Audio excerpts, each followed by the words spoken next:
Good morning, everybody, and welcome to the Conversation Hub with myself and with Tanya Lee. Hello, yes, good morning.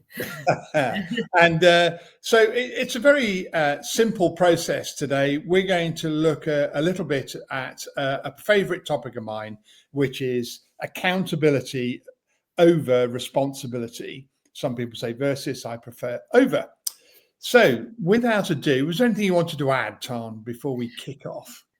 No, I think it's a great topic to talk about, and I know it's one of the things you talk about all the time, which is why it's so important to understand what is the difference, because the words are used really interchangeably. Yes. And actually, to be a really effective leader and to be an effective team member, you need to understand what is the difference. Yes. What am I accountable for? What am I responsible for? And what Yes. does that then mean? Yes. And I suppose for me, accountability first came out with Lencioni. It's one of his levels. And let me explain, first of all, what responsibility and accountability are when they're together, what they mean as the same, and what accountability for me means over and above responsibility, and why accountability is a real leadership term. And by leadership, everybody can lead. And so that's why I'm really keen that people understand. So responsibility is about 20% of accountability, and responsibility and accountability have the same thing within it, if you like. It's did you do what you said you were going to do, and did you do it in a timely fashion, and did you deliver what you said you were going to deliver? That's taking responsibility. And it's also something where companies and organizations run by giving people responsibility for certain areas, i.e., they are the person who manage, the person who checks, the person who looks at some of the historical metrics. So the way I look at responsibility is it's very much a historical look backwards. Did you do what you said you were going to do? And are you taking control more of the areas that you are responsible for? Accountability moves us forward from there. And this is what picks out people who really understand, for me, what leadership is all about in the definition previously given. Accountability is about, it's not just about did you do or did you reach or did you enable to happen what you were responsible for, but about 70% of accountability is what are you going to do once you've got that result? What is it that you're going to do with what you've been working towards as a responsibility? And so therefore, it's very much what we refer to as throwing it forward. So when I have achieved the development of this piece of software, what is the value of that to the company? And what is the value of its deployment? And what is the value into the future development of the company? People who are accountable really understand how to take forward those things that they have already invested in and created value from. And I think that is the key difference between the two. Accountability is someone who is accountable for taking forward from those things that they have delivered, whereas somebody who's responsible just says, I've done that, right, what's next?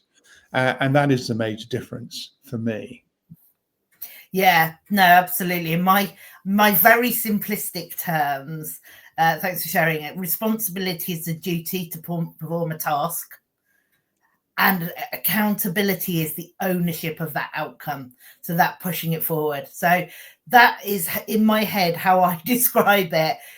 Responsible, you perform the task. You've got a duty to do it. Accountability is I own that outcome. So that, as you were saying, what happens once that task has been completed? What is the outcome? How do we move that forward?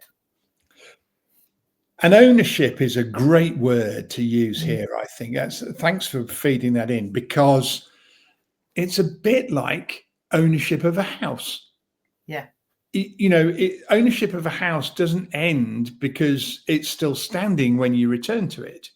It's about, are you maintaining and pushing forward the value of the property by maintaining it, by adding things to it, by decorating it internally? So I don't want to stretch the analogy too far, but I think that's a really good word to use when you talk about accountability. Means I own this, and because I own it, I'm taking it forward rather than just leaving it where we've arrived as though, well, okay, that's done, off we go. And so I think that for me is the essence of the two words, if you like. And it's the other thing I emphasized at the beginning a little bit is it's accountability over responsibility rather than versus or instead of. We all have responsibilities, and that's very clear. And those responsibilities can sometimes be significantly more onerous. We can think of some of the health and safety environments that people work in, and their responsibilities are very heavy. And in those circumstances, though, getting those responsibilities right is key often to the delivery of the role.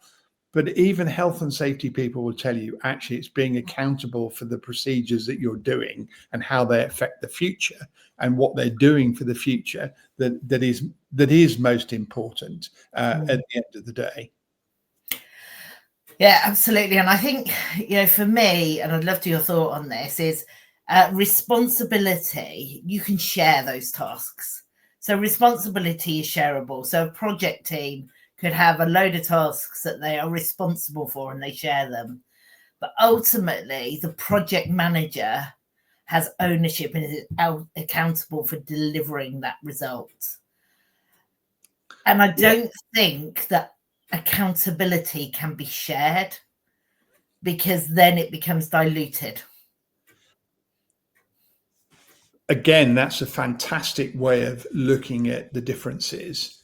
And for me, I think the slight nuance I would add is I think you can cascade accountability. And by that, I mean break down its parts so that different people can be accountable for different things within the overall accountable goal.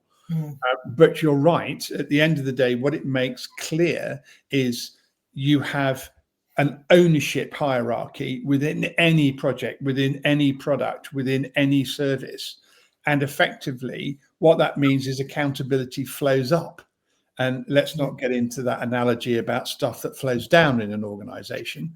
But I think you're absolutely on the money. If you use accountability, then that accountability flows up. And as you say, while you can't divide the actual accountability, you can cascade it down through an organization. And that accountability means that accountability just builds. So actually, that accountability goes up the organization, not flows down it. And I think that's, again, another really strong reason and why Lencioni used the word accountability over responsibility. Yeah, and I think, for me, it's around, if I don't truly understand as a leader, or as we say, anyone can be a leader. You don't need a title to be a leader, or someone if I don't understand in an organization what I'm accountable for and what I'm responsible for, it leads to confusion. And that confusion can be really stressful, can lead to a blame culture, because if we don't understand our accountability or our responsibility, what happens then? Are we blaming other people for failure when actually we should have owned it? And balls get dropped.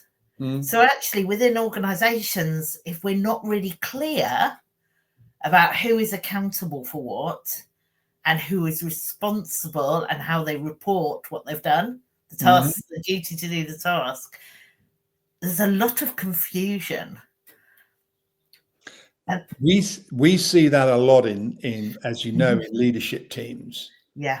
And I am talking about the sort of classic leadership team, the C-suite, the business unit directive. And you're absolutely right. If we don't have accountability, there's lots of the financial director will report, or the CFO will report on their responsibilities of looking backwards and how did the company perform. Okay, those are very responsible things to do. And the marketing chief marketing officer or the chief sales revenue officer will look at things to do with marketing and sales retrospectively. But as a team, they come together to understand what are they going to be accountable for in the next quarter, half year, next 12 months, strategically, maybe every 2 or 3 years. And when they take on that accountability, it's very much about pushing and looking at the forward direction of the business. And that the accountable is the strategic word. The responsibility is the tactical word. And that's, we often talk about strategic and tactical. And I think that these two words are, in my view, are very much divided along those sort of lines. Accountability is about strategic direction and where the ownership of the business is going to be over the next 12 months to 2 years. And responsibility is very much looking back and seeing okay, this is what we built and this is how we built it. Great. Now, what do we, and then that transitions into the strategic discussion.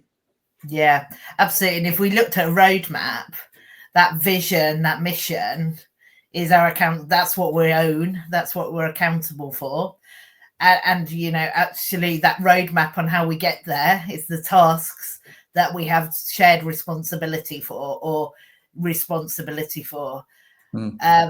And I think for me, it is that whole point of confusion. If we don't really understand the difference or we're using them interchangeably, for me, and we talk about this all the time, and I'm going to bring it up again, it erodes trust.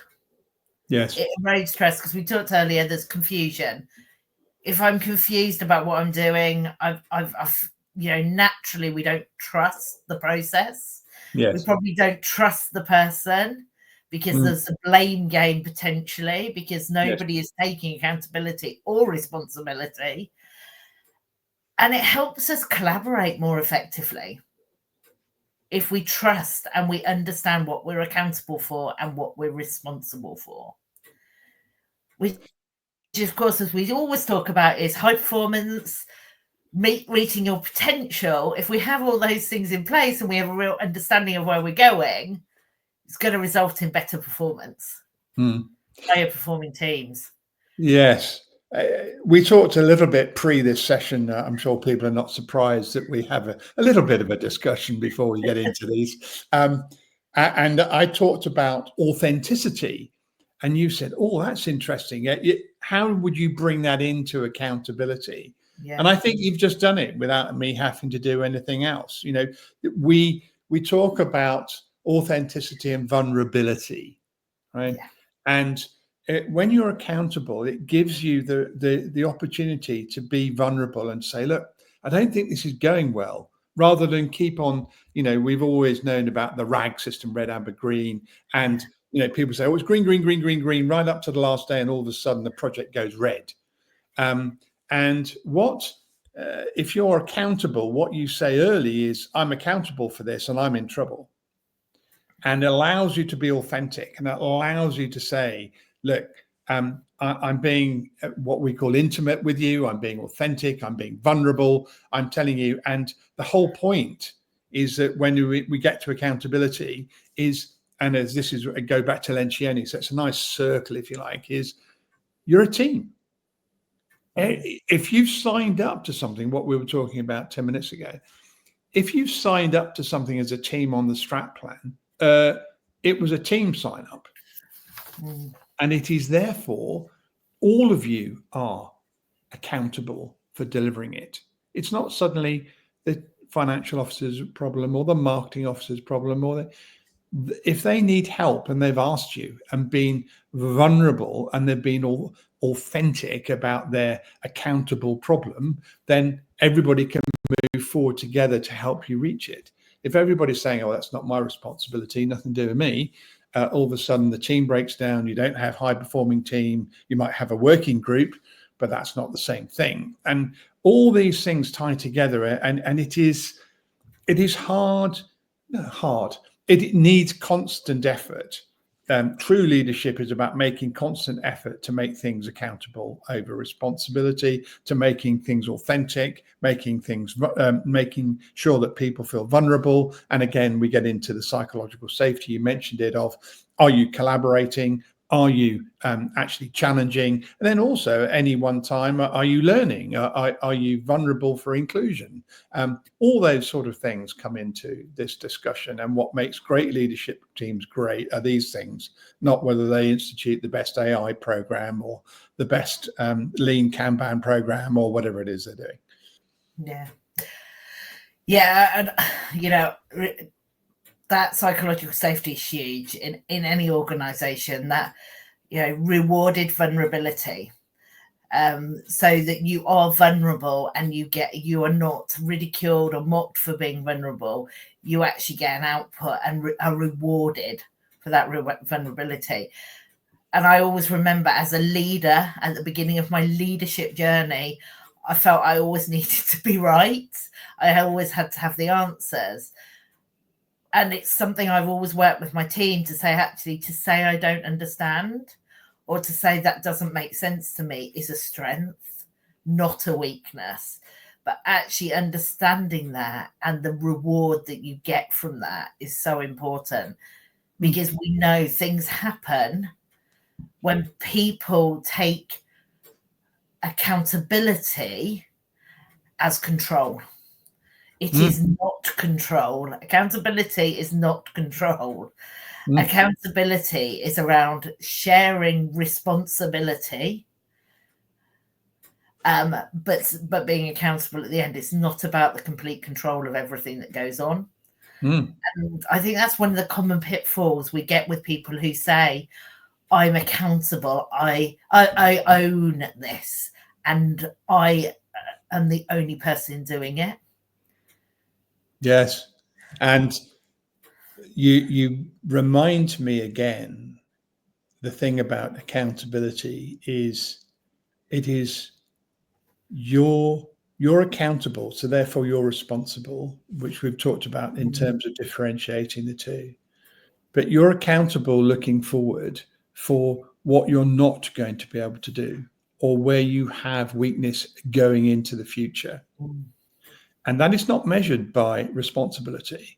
It is measured by leaders and individuals and teams who are accountable for saying, we're going to be challenged by this. We don't have the skills to do this. Not waiting to the last minute and then suddenly saying, oh, well, this was always going to be a problem. I think that the majority of failures that I see in projects are at whatever level in an organization, and I've worked at all levels in an organization, both personally as a coach consultant, if you like, is the teams that succeed say, we prioritize these things. Are we putting this off because in prioritizing it down here, we're not really being accountable for how challenging that's going to be in the future? And that ability to say, hang on, let's be accountable for those things that we know we need to do that are hard.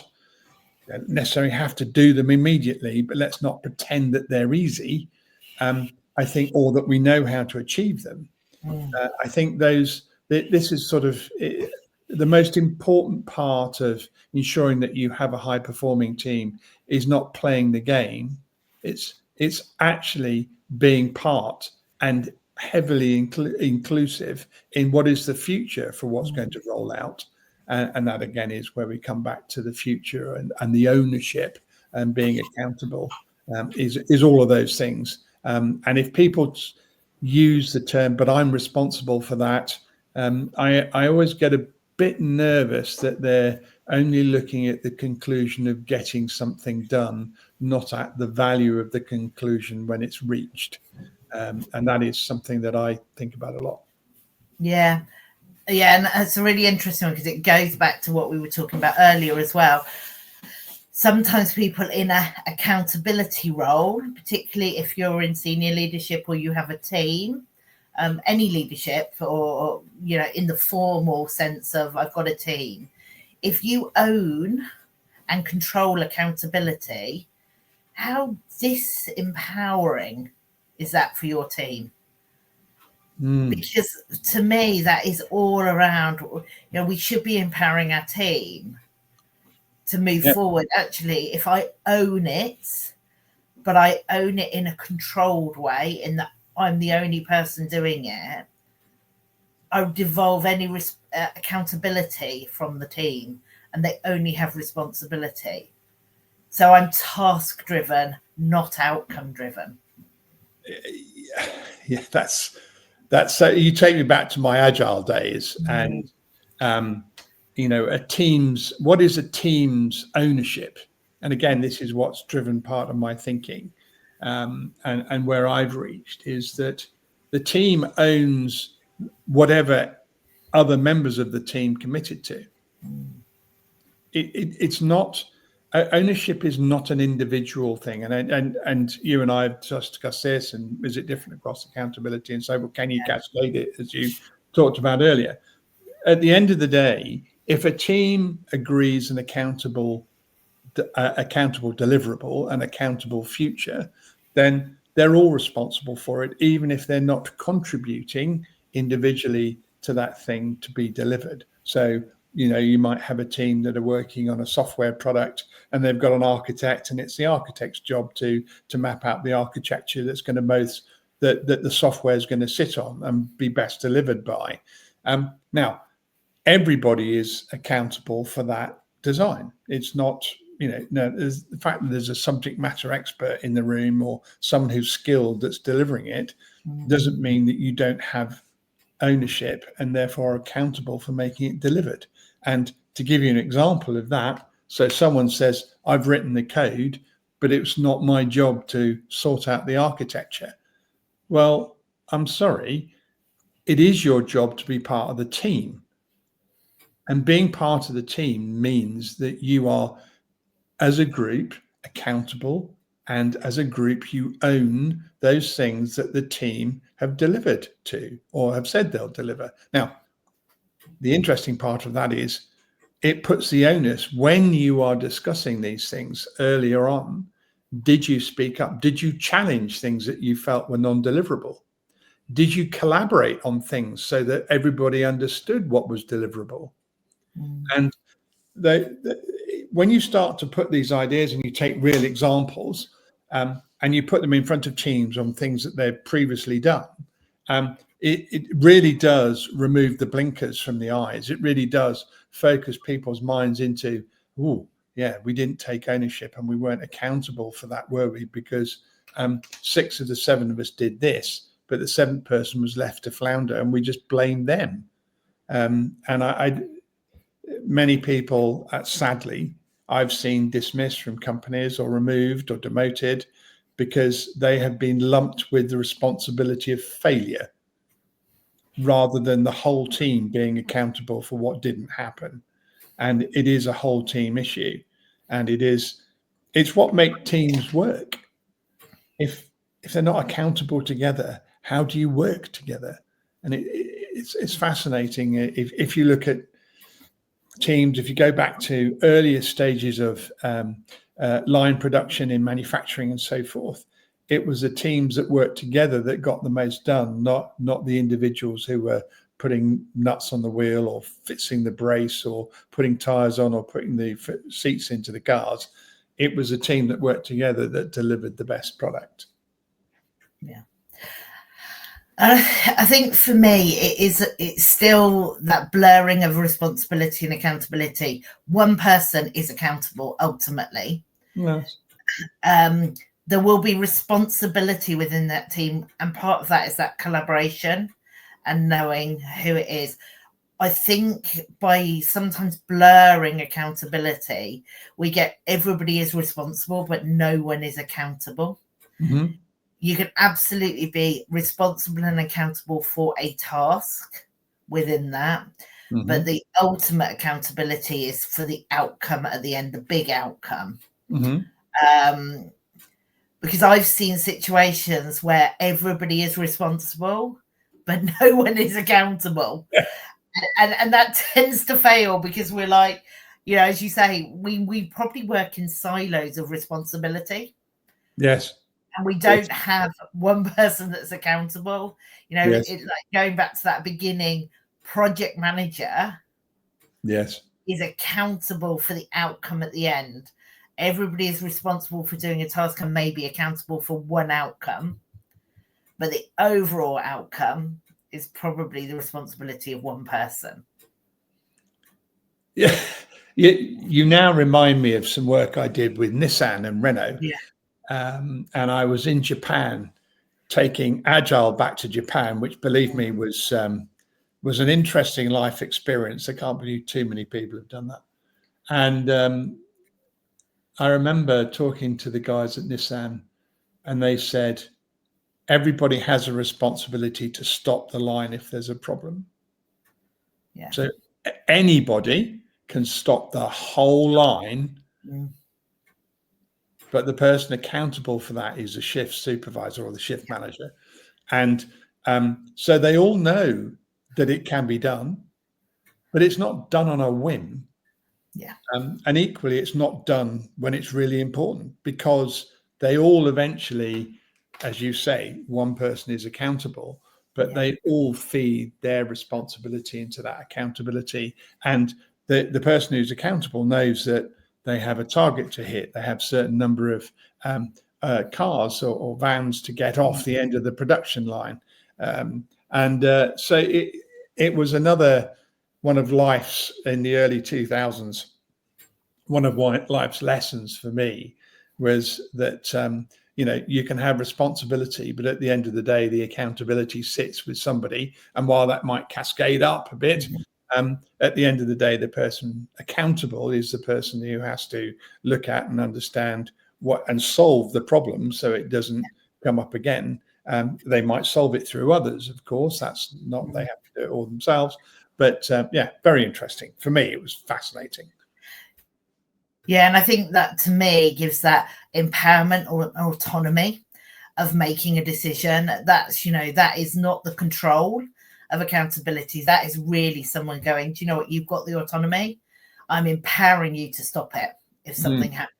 So here you go. I guess I'm really conscious we've got 2 minutes left. And I'm thinking about, how would you coach this? What questions would you ask? And I would ask people, what are you accountable for versus what tasks you need to do? Because actually, to be accountable, you're not necessarily doing the task. No. I think that's a very good place to start. And I don't think that there's it's almost like we talked about, or I talked about a circle, you talked about, I can't remember, earlier on, and that there isn't necessarily an entry linear point where you've entered here and you go down the journey. I think that for me, accountability is about asking, well, when you've done this, how do you measure what you're going to do moving forward? How is that reflected? What is the strategy of the things that you're trying to achieve? What is the long-term story that you've put together that says we do this, we do that, and this is the cascade of delivery? And is delivery cascaded in that way that builds the value in the business? We're about growth. We're all about growth through humans, human interaction. Delivery in a business is still delivered by humans, not by automatons or by computer skills. So I'm always interested to say, okay, what does it, if they're accountable, what does this mean for the business if we achieve this? Yeah.